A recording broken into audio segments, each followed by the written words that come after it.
One of the things I liked about investigative reporting was every project was new.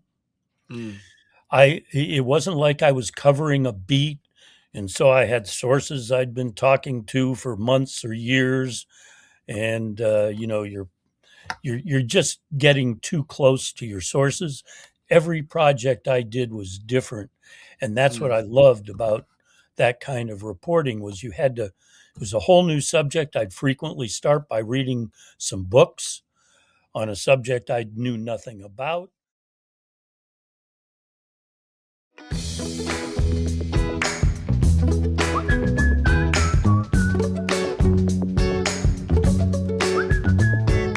Ho, ho, ho, ho. Welcome to Storycomic Presents, where we interview amazing storytellers and artists. This is episode 493. I'm your host, Barney Smith of Storycomic.com, and we're excited to have with us the internationally acclaimed and celebrated Vermont author and journalist, Lyn Bixby. Lyn, Hello, how are you doing? I'm doing well. Excellent. And so you're in northern Vermont. And you can tell that you're in the quintessential for our listeners out there. You can tell that Lyn is in a quintessential northern Vermont house because you have the exposed beams above you on the ceiling. So, This house was built in 1790. It's one okay. of the oldest houses in the St. Johnsbury area. And so tell me how difficult it is to find a door that fits in there, because I know some of those old houses, it's been settled for so many decades. It must be hard to find a Nothing is level or plumb or anything. I Yes. know, I love those houses. So Lyn, I found you came in through the Rootstock publishing route. So you had your book The Pacifist.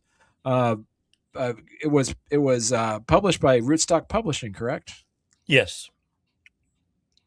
Now, so tell me, Lyn, so for listeners meeting you for the first time, how do you introduce yourself then? Are you a journalist, a novelist, a veteran, Vermonter, all the above? How do you describe yourself?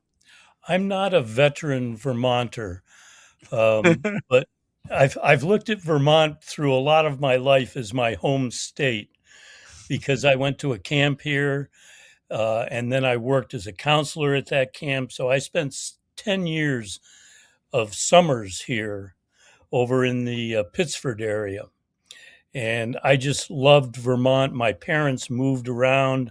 I went to three different high schools, but Vermont was always my base. And so I'm very happy in Vermont.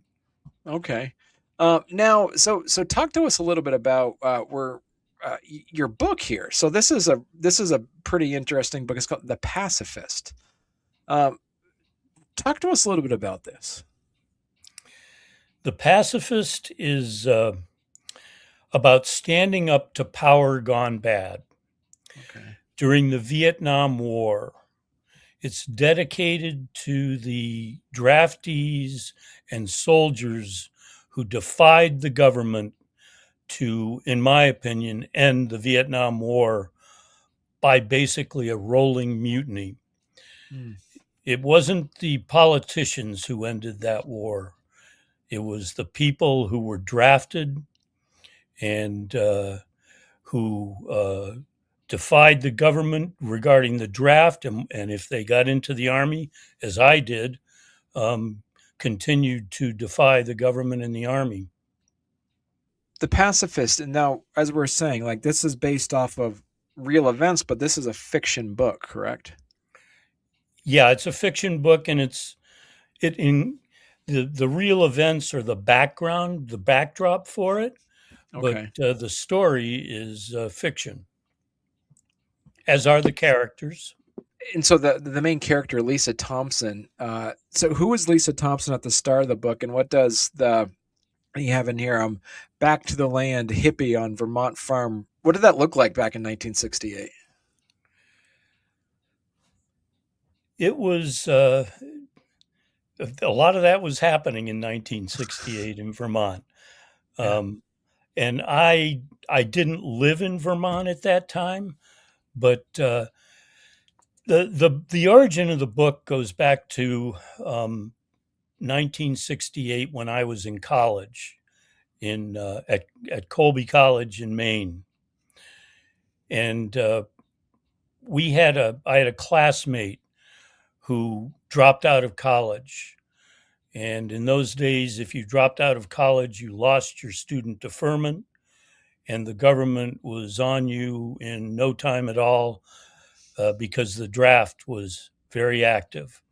Mm, And so he dropped out of college because he just wasn't into college, okay. and I identified with that. I'd much rather be doing things other than going to classes and taking tests. And he was forced into the army. He was sent to Vietnam. He was there 3 months before he was killed. He was blown up, torn apart by a landmine. Mm, And I didn't know him well, but when I heard he had been killed, that was like a defining moment in my life. That's when I said, I'm going to write a novel. I'm going to become a writer, and I'm going to tell the truth and expose the lies that the government has based this war on, and on from there. you also have on there the character Chris, and that's Lisa's brother, correct? Correct. Okay. And you don't see a lot of Chris in the book because he's a very high profile anti-war activist in Boston. He Lisa's elected to stay in Vermont and do the back to the land organic Mm, farming thing, and Chris wants to do anything he can to stop the war, and he gets drafted, and then he is ordered to be inducted into the army, and he goes to the South Boston Army base to be inducted, and he's taken away in an ambulance unconscious. mm, He refuses induction, taken away, and he later dies of those injuries he suffered. The right. army says he fell, and Lisa believes he was killed. And you also have a character named Johnny Dollar, and Yeah, that's an interesting name. That's a yes. And that name comes from somebody that I met in the early 70s. He was introduced to me as Johnny Dollar. I didn't know his real name for a long time, years. Um, and he is introduced in the opening chapter of The Pacifist. He shows up at Lisa's farm to warn her that the FBI, he believes, is investigating her brother. And the FBI are not the good guys in this book. mm. You're too young for this, Lyn. But there was an there's a old time radio program called Johnny Dollar. It was yours truly, Johnny Dollar, which Yes, was an insurance investigator. So yes. yeah, I've had two people who've read the book bring that up to me. They remember listening to yeah, that program, yeah. and that is explained toward the end of the book. Johnny Dollar is a mysterious character who operates in the shadows. He tells Lisa, she asks, "Is that?" As everybody asks him, "Is that your real name?"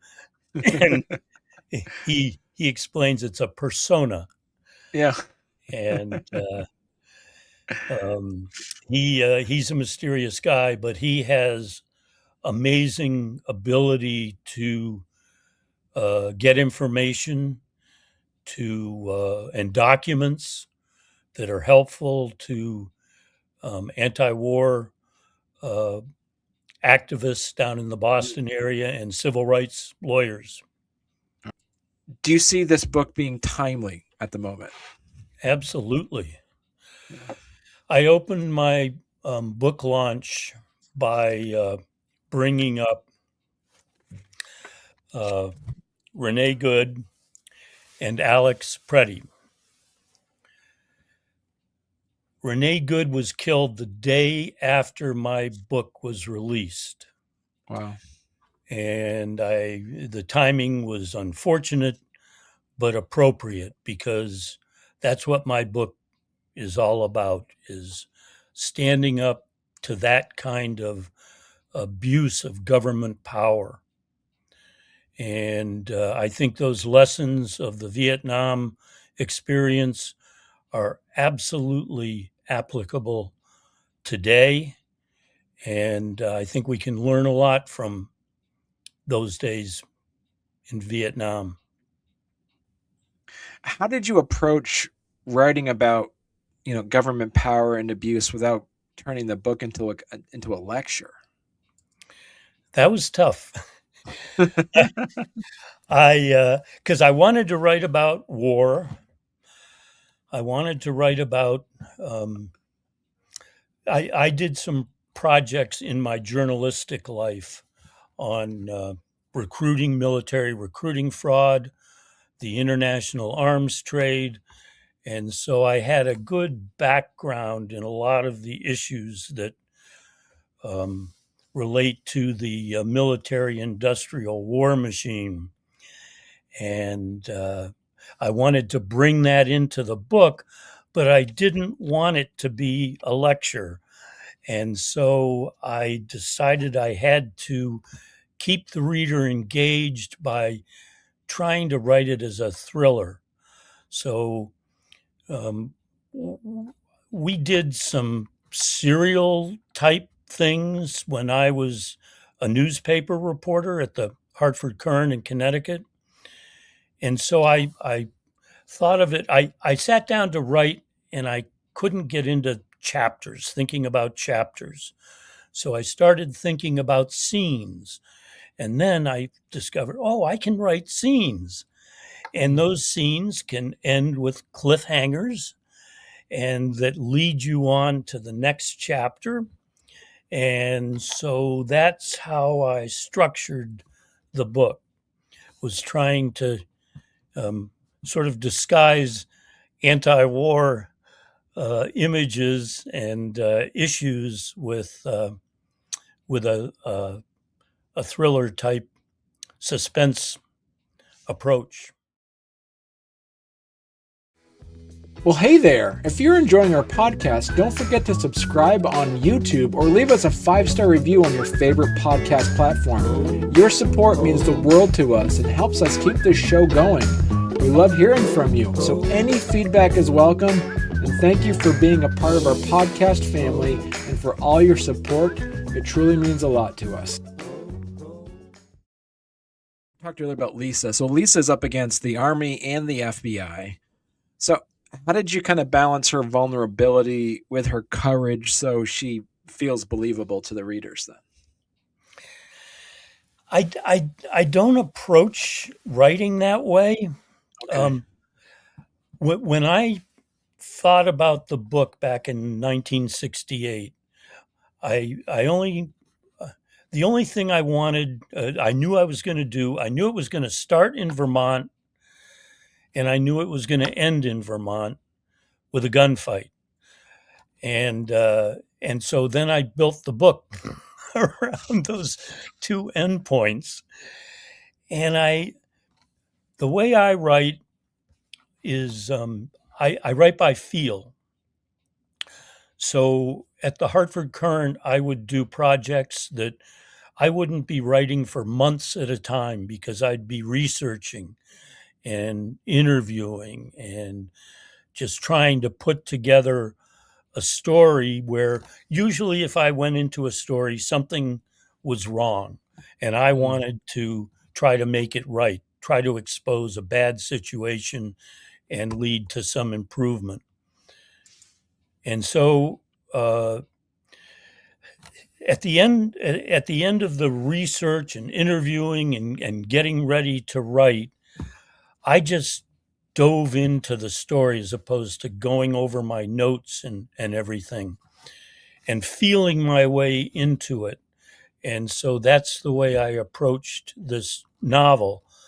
And in a journalism project, of course, I'd go back after feeling my way into it and seeing what's the best way to tell this story. Of course, check notes and interviews and all that stuff to make sure that I wasn't making something up. And that was the difficult part of this was shedding that um, idea of you can't make stuff up and starting to try to make stuff up.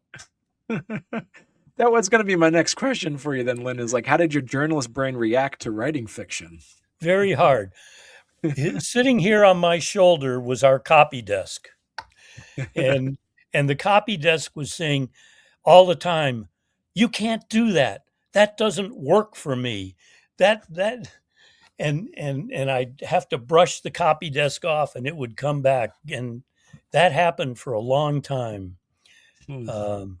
But it was a real grind trying to write fiction, and then all of a sudden it became fun because Okay. I got into it, and then I can play with the characters and the events. And if something isn't going the way I feel like it should go, I can back up. I can change gears. I can change a character. Um, and so that's the way I felt my way into and through the book. I knew Hmm. it was going to be about somebody who was drafted. Right. Um, and because that's what happened to me. And you write about things you know. And, but I didn't have a plot in mind really until I just dove into it and started swimming around and seeing where it took me. Were there any details like songs or headlines or slang that you just love digging back up into that help anchor readers? Yes. And that was one of the things I learned in this process was you can't quote songs unless you've got a ton of money because it's so costly to get the rights to song lyrics. And I didn't know that while I was working on the book. I had a lot of song lyrics in the book that early readers really liked, but then I learned I was told, that's not going to go because the amount of money you're going to have to pay to quote those songs is formidable. So what I did was um, I put on a lot of music while I was writing from that time period Okay. to try to get my head into that frame of mind where I'm into the story, there's the music, and it flows. Putting this book together, did you get more out of this as saying like therapeutic for you or nostalgic for you? I don't know as it was either. It was a learning experience Okay. because one of the things I liked about investigative reporting was every project was new. Mm. It wasn't like I was covering a beat, and so I had sources I'd been talking to for months or years, and you're just getting too close to your sources. Every project I did was different, and that's what Mm. I loved about that kind of reporting was it was a whole new subject. I'd frequently start by reading some books on a subject I knew nothing about, and then I'd just dive in and talk to as many people as I could and go through I'm a document guy, so I spent a lot of time digging into documents. And so it was, it's just, for me, it's feel. So, because this, as we said, Lyn, this is your debut novel after a long journalism career. Oh, what part of novel writing surprised you the most? As a journalist, you like to get a little background in. You kind of try to. not get too much background that'll like create a speed bump that'll stop the reader in their tracks, and they won't finish the story. So you've got to keep it going, and I did a lot of it myself. Went back and said, "Oh, you can't just throw background in here. You've got to do it in a different way." And it's that telling versus showing thing that you have to keep reminding yourself, or I had to keep reminding myself about. Mm. And what do you hope, say, young readers who didn't live through the draft or that era take away from, say, Lisa's fight? Courage. I think that's what we need right now, and we don't have much of.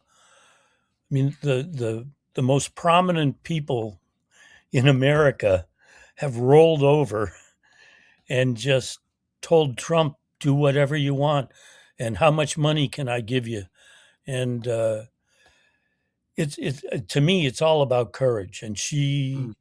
had a lot of courage, Mm. and so that, I mean, I didn't know how Lisa was going to turn out until I started writing the story, and you see opportunities for her to show that, and um, and that leads you in various directions.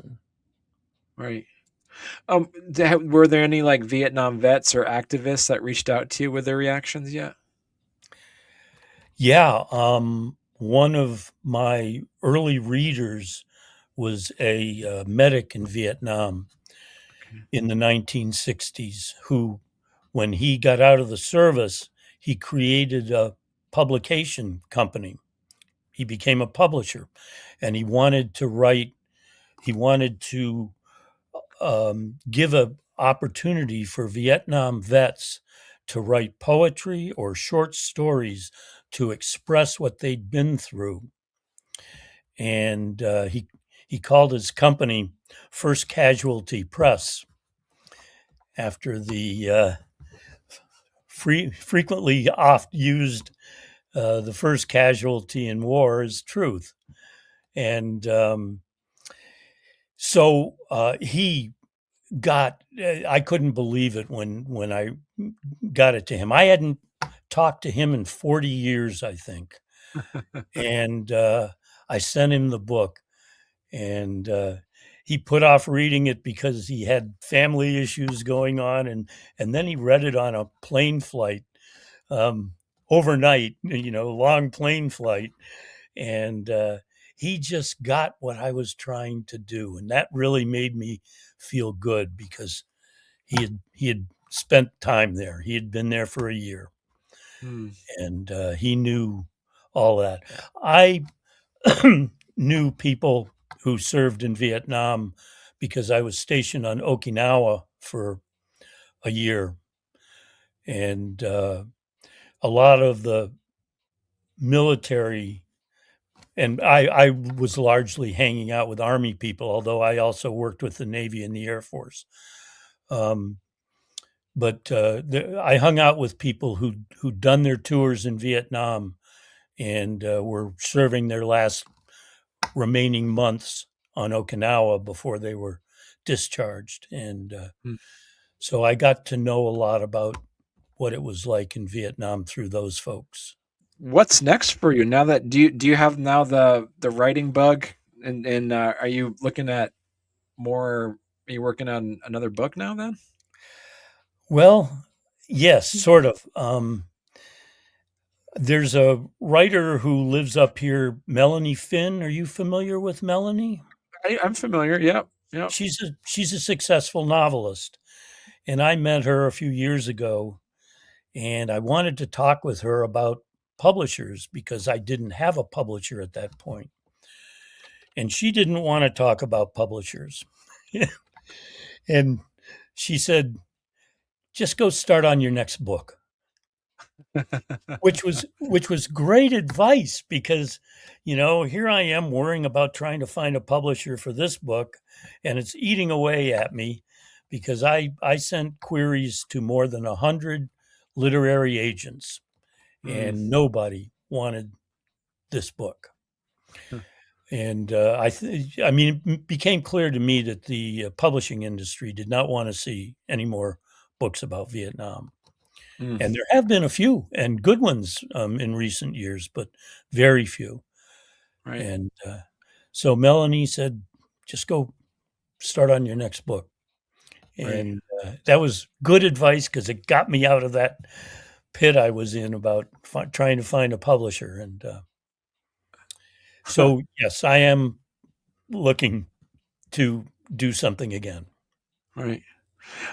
So if people want to learn more about you and your work, Lyn, where's the best place they could go to? I do have a website. You've got it right up there. Uh, um, uh, it's the one of the casualties of the old form of newspapering is um, the stories that we wrote back then. Um, there was no real storage system for them other than pieces of paper in a newspaper library, Right. and a lot of that, some of that got transferred over to electronic files, but a lot of it didn't. Mm. And my old employer wanted me to have to pay to recover my old stories, and I didn't want to do that. So I don't know how much is out there with regard to finding out about me. I did a lot of work on racial issues, including uh, impersonating a home buyer. Mm. Uh, did a big project on home buying sales, and I was paired with a black partner. We had, I think, 4 teams of black and white reporters who went out with identical uh, profiles and went into a real estate office one after the other, and then we compared how they were treated. My partner and I, he was black. I think we did 5 different real estate companies. He never got out of an office. Huh. I'd walk in and they'd have me in a car in a matter of minutes and they'd be showing me all over town and showing me all these houses. He never got out of the office. That is Wow. just the most extreme example of racism that I've directly encountered. Right. Well, I actually I've seen a few, but that was outrageous. And so, Right. people could look me up on racial stories, on real estate steering. I did projects on military recruiting. I did projects on international arms sales, but I don't know how. I haven't tried really to look up things. I have a couple of friends who still have access to the library files, and they can, if I want to see one of my stories. But I don't need to go back and do that again. Right. Yeah. I'm all for moving on and moving on to the next project. Yeah. And so lynbixby.com, that is probably the best place. That's a good starting, good foundation for people to learn more about you and your book then. Yes. Lyn, write a book every year. So you'll just be on every year. So yeah. I don't have that kind of energy anymore. it's it takes a while to get going. Yeah, I But understand. Yeah. yeah, writers, they want to write.